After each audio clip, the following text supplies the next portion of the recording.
அவருக்கு எப்படி ஆறுதல் சொல்றதுன்னு எனக்கு புரியல. கைலாஷ், வந்ததுல இருந்து அழுதுட்டு இருக்கீங்களே, என்ன காரணம்? ஏன் அழுதுட்டு இருக்கீங்க? பூங்குடிக்கு பூங்குடிக்கு என்ன?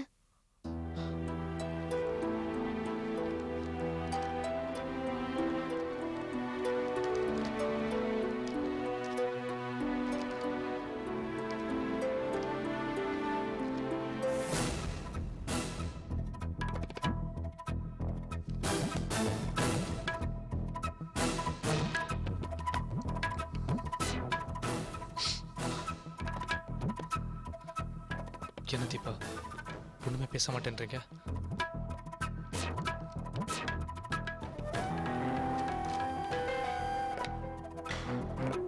பூங்குடிக்கு ஹார்ட்ல வால்வு வீக்கா இருக்கு. தெரியும். இந்த பாவியை நினைச்சு நான் அவளை நேசிக்க மாட்டேன்னு அவள் ஹார்ட் வீக் அடிச்சு நினைக்கிறேன். அவள் அடிக்கடி சொல்லுவா, நான் தான் உன் இதயத்தில் இருக்கேன்னு. அந்த இதயத்தை உடைச்சு சுக்குநூறாக்கிட்டேன். என் மேலே உயிரை வச்சிருக்க அந்த உயிரை எப்படி காப்பாற்ற போறேன்னு எனக்கே தெரியல. என் உயிரை கொடுத்தாவது அவள் உயிரை காப்பாற்றணும்னு நினைக்கிறேன். அது முடியுமான்னு தெரியல. என்னால் தான் தீபா பூங்குடிக்கு எப்படி ஒரு நிலைமை. நான் நல்லபடியாக இருக்கணும், உன் கூட சந்தோஷமாக இருக்கணும், வாழணுன்ற ஒரே காரணத்துக்காக தான் தனக்கு தானே தாலியை கட்டிக்கிட்டா. ஏதோ ஒரு ஜோசியர் சொன்னாராம், என்னோட முதல் பொண்டாட்டி இறந்துருவான்னு. நான் உனக்கு கல்யாணம் பண்ணிக்கிட்டா நீ செத்து போயிடுவ, நான் அந்த வேதனையில் கஷ்டப்படுவேன்ற ஒரே காரணத்துக்காக தான் தனக்கு தானே அவள் தாலியை கட்டிக்கிட்டா. ஜோசி உண்மையோ பொய்யோ அது எனக்கு தெரியாது. ஆனால் என் வாழ்க்கையில் அது உண்மையாயிடுச்சு.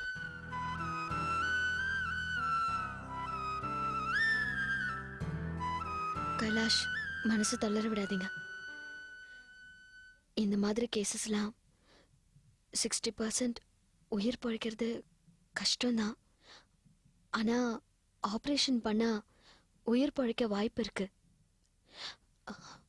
அவநம்பிக்கையா அழுதுட்டு இருக்கிறதுக்கு பதிலா ஆப்ரேஷனுக்கு ஏற்பாடு பண்ணுங்க. நம்பிக்கையோட இருங்க.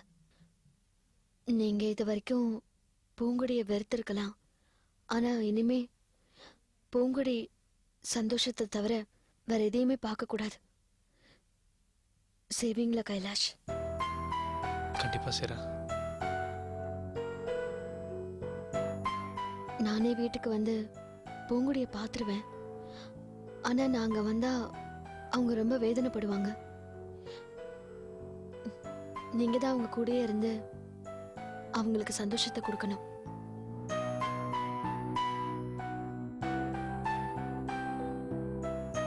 ப்ளீஸ்.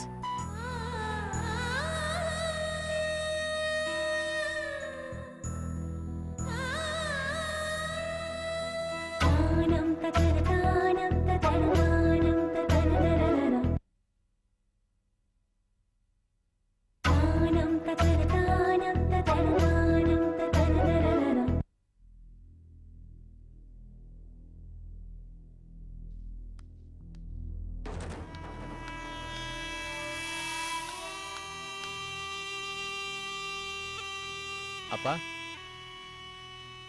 அப்பா, நான் வெளியே போயிட்டு வரேன். இருடா. ஏன்? கொஞ்ச நாளைக்கு நீ எங்கேயும் வெளியே போகணும். ஏன்? அஞ்சலி உயிரோடு தான்டா இருக்கா. நேற்று கூட அவளை பார்த்தேன். எங்க இருக்கா? எங்க இருக்கா? அவசரப்படாடா. இப்ப அவ பேரை மாற்றி வச்சிட்டு இருக்கிறா. அவ புது பேரு தீபா. போன வாரம் அவ பேரை தெரிஞ்சுக்கிட்டேன். இந்த வாரம் அவ இருக்கிற லொக்காலிட்டியை தெரிஞ்சுக்கிட்டேன். கன்ஃபார்மா அவ சாவலடா. எங்க இருக்கா? எங்க இருக்கா? அவ அட்ரஸ் என்ன கொடுங்க. இப்பயே போய் அவளை பீஸ் பீஸா கிழிச்சிட்டு வந்துடுறேன். போன தடவை இப்படிதான் சொன்னீங்க. அவளே அவ தங்கச்சியும் கடலை தூக்கி போட்டேன்னு அவ திரும்பி வந்து மனோகரனை பைத்தியமாக்கிட்டா. வைகுந்த சாவு கூட அவ தான் காரணம்னு நினைக்கிறேன். நாம ரொம்ப புத்தாலித்தனமா நடந்துக்கணும்டா. சரி, இப்ப என்ன பண்றது? ஏய், ஒருத்தர் நேருக்கு நேர் கத்தியால சுத்துறது ஒரு வகை. கூட வேந்து பின்னால் கத்தியால் சொருகிறது இன்னொரு வகை, படித்தவன் புத்திசாலித்தனமாக செய்கிறது இன்னொரு வகை. நம்ம ஆஸ்பத்திரியில் பண்ணல, மயக்க மருந்து கொடுத்து அவன் கண்ணு முன்னாலே அவன் உடம்பு கிழிக்கல, அதே மாதிரி அவளுக்கு சாவறதே தெரியக்கூடாது. நோவு இல்லாமல் அவளை சாவடிக்கணும். சாவடிச்சு யாருன்னு அவளுக்கு தெரியக்கூடாடா. அப்பா நீங்க சொல்றதெல்லாம் சரி, பட் அதெல்லாம் லேட் ப்ராசஸ். மனோகரை பைத்தியமாக்குன மாதிரி அவ என்னைய பைத்தியமாக்கணும்னு நினைச்சிட்டு இருக்கா.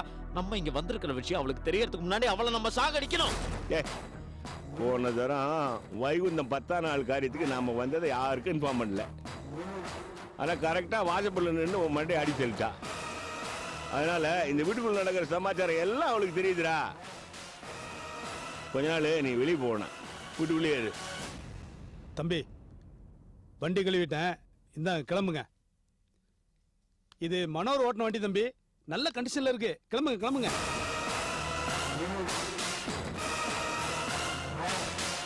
சாவிய அப்பா கிட்ட கொடுத்துருங்க.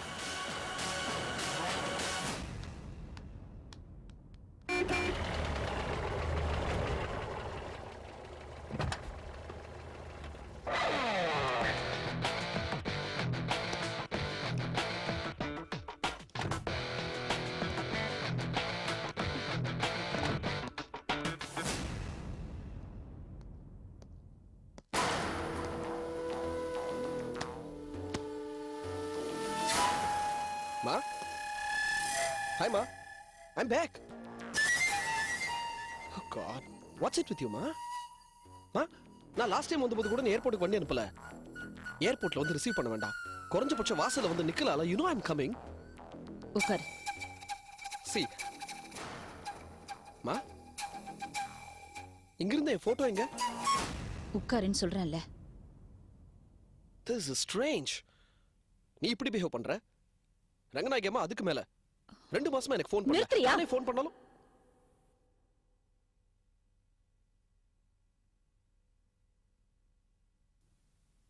ரங்கநாயகிக்கும் எனக்கும் பிரச்சனை ஆயிடுச்சு. கதம்பம் கம்பெனில இருந்து நான் விலகிட்டேன். பார்ட்னர்ஷிப் ஷேரா எனக்கு செங்கல்பட்டு யூனிட்டை எழுதி கொடுத்துட்டாங்க. இன்னும் ஒரு வாரத்துல நாம அங்க ஷிஃப்ட் ஆயிடணும். வீடு கூட பார்க்க சொல்லிட்டேன். I can't believe this. என்ன ஷாக் மேல ஷாக் கொடுத்துக்கிட்டே போற? ஷாக் தான், எல்லாமே ஷாக் தான். யாரை நம்புறது யாரை நம்ப கூடாதுன்னு தெரியல. உன்னை காப்பாத்தணும் இல்லையா? அதான். என்ன நீயேமா காப்பாத்தணும்? மா, I'm educated. எனக்கும் பிசினஸ் தெரியுமா? Alright, let's just figure all this. முதல்ல புது பிசினஸ் ஆரம்பிக்கிற வேலையை பாப்போம். நீ எந்த வேலையும் பார்க்க வேண்டாம். என் கூட நீ செங்கல்பட்டு யூனிட்டுக்கு வந்துரு. அந்த யூனிட்டை பார்த்துக்கிட்டா போதும். Alright. Point taken. நான் இப்பதான் வந்திருக்கேன். Let me hit the restroom. குளிச்சிட்டு ஃப்ரெஷ் ஆயிட்டு முதல்ல ரங்கநாயகி அம்மா போய் நீ பார்த்து யாரையும் பார்க்க வேண்டாம், எங்கேயும் போக வேண்டாம். படிச்சு முடிச்சதெல்லாம் போதும். மா, what do you mean, ma? கொஞ்ச நாளைக்கு நீ எங்கேயும் வெளியில போக வேண்டாம் Akash. Oh, God. This is sort of funny. நான் என்ன புதுசா வயசுக்கு வந்த பொண்ணா வீட்டுக்குள்ளே அடைஞ்சு கிடக்கிறதுக்கு? வெளிய போக வேண்டாம்னு சொல்றேன்ல. அம்மா ப்ளீஸ் அண்டர்ஸ்டாண்ட் மா. நான் என்ன சொன்ன கேளு. எங்கே போக வேண்டாம்னா எங்கே போவாத. This is just not the way I wanted things to be. I'm telling you. You are going nuts. You're just going nuts. And you're driving me crazy. I don't see a point. Yeah, what the hell should I be locked in here?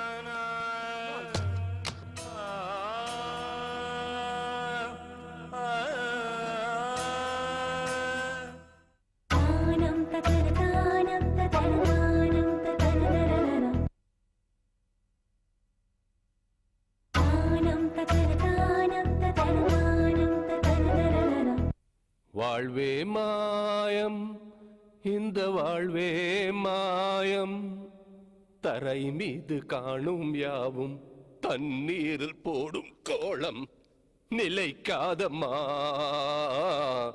யாரோடு யார் வந்தது, நான் போகும்போது யாரோடு யார் செல்வது. கொஞ்சம் வாய் போடுறீங்களா? இது என்ன வீடா இல்ல வேற ஏதாவதா? இப்படி தெருப்பொறுக்கி மாதிரி கத்திட்டு இருக்கீங்க? பைத்தியம் பைத்தியம் பைத்தியம் பிடிச்சிருக்கு. நல்ல ஆஸ்பத்திரியை பார்த்து அட்மிட் பண்ணுங்கம்மா. தினம் தினம் ஏதோ ஒரு வேஷத்தை போட்டு வந்து நம்ம உயிரை வாங்க வேண்டியது. டாட், என்னாச்சு டாட்?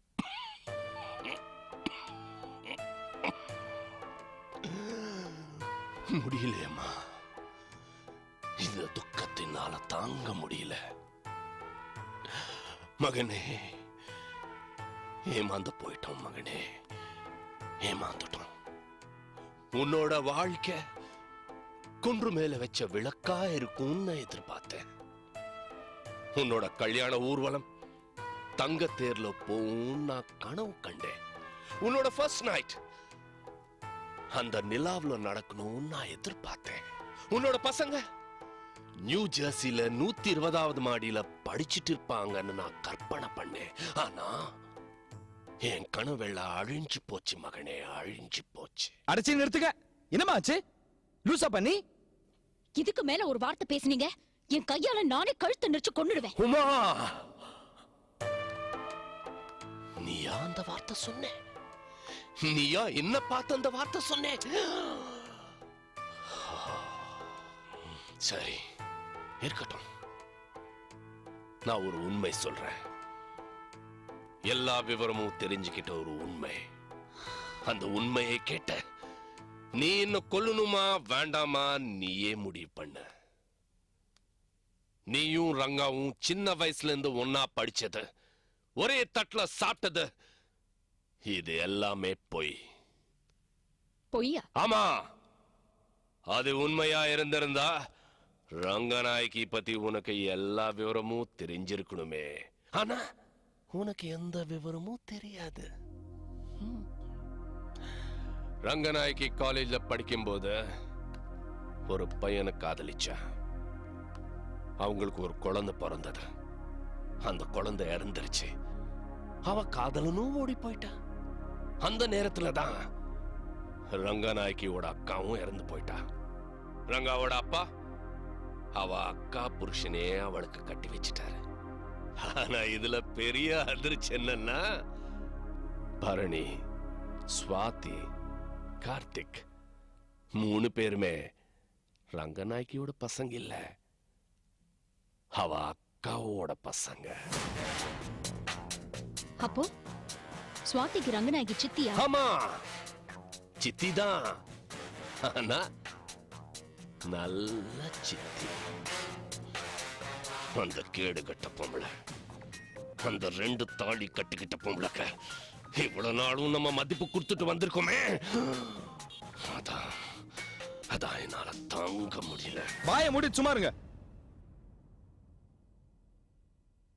இருக்கட்டும், நீங்க சொல்றதெல்லாம் உண்மையாவே இருக்கட்டுமே. அதுல எந்த தப்பும் இல்ல. பெத்த பசங்களை வளர்க்கறத விட அந்த பசங்களை அவங்க நல்லாவே தான் வளர்த்துருக்காங்க. அது மட்டும் இல்ல, வளர்த்த பொண்ணுக்காக மூஞ்சி சுளிக்காம நீங்க கேட்ட ஷாஸ் எல்லாம் தரேன்னு ஒத்துக்கிட்டாங்கல்ல. அப்படிப்பட்ட நல்லவங்களை பத்தி உங்களை மாதிரி கேடு கட்ட ஆளெல்லாம் பேசவே கூடாது. ஏய், என்னடா அப்பாவை போய் கேடு கெட்டவர்னு சொல்ற? உன் மாமியார் என்ன பெரிய இவளா? ஏன் அப்பாவை போய் கேடு கெட்டவர்னு சொல்ற? இந்த மாதிரி ஒரு அப்பா கிடைக்க கொடுத்து வச்சிருக்கணும். ஆமா, இந்த மாதிரி வேலை வெட்டியே இல்லாத அப்பா கிடைக்க நம்ம 2 பேரும் ரொம்பவே கொடுத்து வச்சிருக்கணும். ஏய், அப்பா வேலைக்கு போலன்னா என்ன? நாம நல்லபடியா இருக்கணும்னு இது வரைக்கும் முயற்சி பண்ணிட்டு தானே இருக்காரு. எங்கேயாவது எப்பவாவது அவர் நம்மளை விட்டு கொடுத்து பேசியிருப்பாரா? இப்ப கூட நீ நல்லா இருக்கணுங்கிற ஒரே காரணத்துக்காக கதம்பத்தோட ஷேர்ஸ் எல்லாம் மாத்தி எழுதி வாங்கினார்ல, அதெல்லாம் யார் செஞ்சா? அப்பா தானே செஞ்சாரு.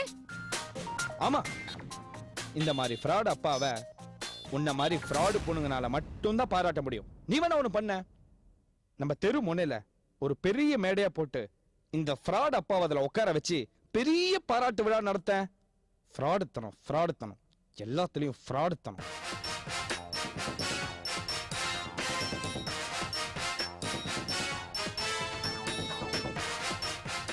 என்னவுமா, இங்க ஒரு பெரிய யுத்தமே நடந்துட்டு இருக்க. ஆனா நீ புளிச்சு போன மோர் குடிச்ச மாதிரி ஒரு ரியாக்ஷன் கொடுத்துட்டு இருக்க. என்னாச்சு? கதம்பு ஷேர்ஸ் நம்ம பேர்ல எழுதி வாங்காம ஸ்வாதி பேர்ல ரங்கநாயகி எழுதி கொடுத்ததும் ஒரு விதத்துல நல்லதுதான். என்னது விஷயம் இருக்கு. சொல்றேன்.